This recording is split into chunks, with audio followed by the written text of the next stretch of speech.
வரக்கூடிய தேர்தலில் திமுகவோட வெற்றி வாய்ப்பு எப்படி இருக்கும்? பிரகாசமாக இருக்கும். சத்தம் போடாத.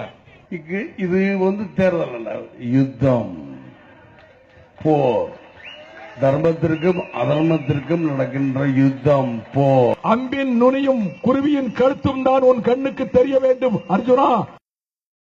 அர்ஜுனா, அன்புமணி ஆகிய நான், தம்பி, அன்புமணி ஆகிய நான், இந்த கொஞ்சம் தம்பி, தம்பி, கையில் வில்லில் அம்பு, கண்ணில் குருவியின் கழுத்து.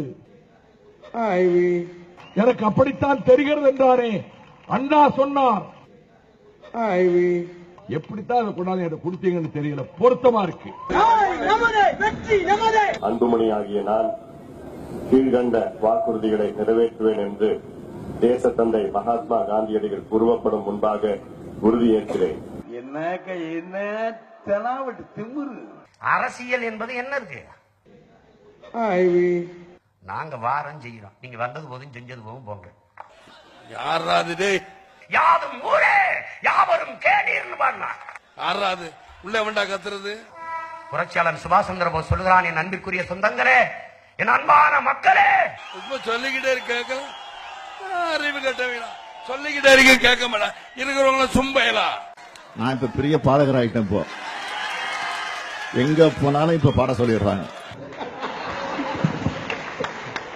எத்தனை காலந்தான் ஏமாற்றுவா இந்த நாட்டில, சொந்த நாட்டில.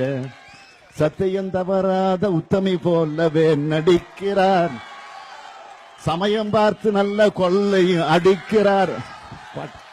அதுக்கு முழு காரணம் வைகொண்டான்.